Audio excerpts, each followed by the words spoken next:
we are almost done with our break-in period. We're at 457 miles. So I wanted to take the time before it's officially broken in, and I got about 100 miles left. So I wanted to make the video now on how I'm breaking it in, and what you should look at doing if you're interested in buying in a brand new BMW. I'm going to say S1000RR, but I'm pretty sure it's going to be the same for most of their engines, especially their inline fours. So I went ahead and did the due diligence of reading the owner's manual, and it's a pretty straightforward process. What I do and don't like that they did on this motorcycle is they do restrict your RPMs. So you're not going fast, and you're not going over 8,000 RPMs in the first between 500 and 750 miles until you take it in for your first service. They'll unlock it from there. And yes, it is covered with the purchase of the motorcycle. I'm sure they threw it in there somewhere, but you get the point. So I just wanted to quickly and briefly talk about what goes into breaking in this motorcycle from the rider standpoint. I'm not talking from the service standpoint. And it's actually pretty simple. So this won't be a very long video. So number one is no full throttle before 250 miles. I'll be honest with you, I didn't follow that. I definitely gave it full throttles, but they were quick, right? They were just a quick, 2-3 second pull. I wanted to feel it, okay? Another thing is to not stay at the same RPM for extended periods of time. So, obviously if I'm doing the speed limit, but I need to adjust my RPM so that the bike is becoming broken in properly, I'll just drop down 2 gears, let it sit at a different RPM at the same speed, right? Super simple, don't overthink it. Another thing is, I don't remember if I read this, but I'm sure to use both my clutch, quick shifter, and all the gears. It's very easy to neglect 6th gear on this motorcycle, unless you're doing highway speeds. But it's very easy to neglect 6th. And the whole point of breaking in any engine, but we're talking about this, is to get all those parts moving, get them broken into one another, so that they seat properly when you are pushing this bike to its limits. So neglecting gears and not using them enough, and not using your clutch because you have the quick and auto blip, whatever you want to call it, you're not doing yourself any favors. So be sure when breaking in any motorcycle, but specifically talking about this one, is that you do use all of your gears. We'll get back to it after this light. You definitely want to give it different throttle loads. Just everything, really. Use the bike.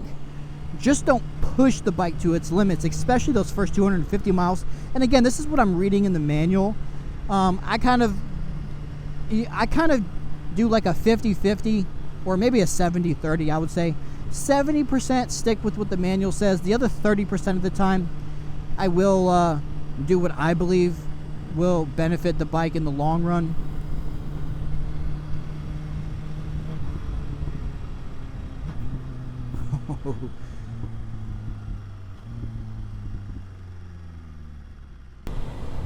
So I also want to point out something that I think is the most important part about breaking in a new engine, and specifically a new motorcycle, and that is heat cycles. I don't hear it talked about enough. I'm sure there's going to be somebody down in the comments that thinks that I'm totally wrong, blah, blah, blah, blah, blah, blah. But in all honesty, I think that the most important part is heat cycles. What do I mean by that? Your first time running this bike, you should start it, let it get all the way up to temp, take it for a 5-minute ride, shut it off, let it cool all the way down. Second time you start the bike, should be a 30 to 45-minute ride. Let it cool all the way down. And then from there, ride the bike as normal, but with proper braking in techniques. But I mean, for real, looking back at my old bike, right, the Harley Lowrider S, they're notorious to burning oil. I didn't have to add an ounce of oil between oil changes ever. and that's how I broke in that bike. It allows for the engine to expand and contract as it should without, I want to say warping, inconsistently. I don't know the best terminology for it, but so we talked about engine side of things.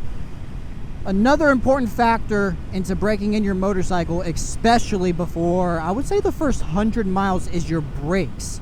Last thing you want is a warped rotor or a damaged brake pad or anything of the sorts. So, and I've heard this from a few guys actually, so I just want to make sure I pass this information along to you guys. Brand new motorcycles on brand new pads, you should just go easy on the brakes, right? So don't follow too close behind cars. Allow your engine to do some braking for you, which is something I forgot, which we'll get into here in a second. But slowly integrate your brakes, and don't go too hard on them. Let things heat up, cool down, heat up, cool down. And I think that's the most important part about the whole thing. Something I did forget to mention though is that engine braking in the break-in period is important. This is not something that I know off top of my head, but it is something that I have heard in multiple videos when researching how to properly break in motorcycle engines. Yeah guys, we're not going to keep ranting on. Those are kind of just my top 5 things, or however many they were, I don't really know. But thanks for checking out the video. Ride safe. I'll see you on the next one.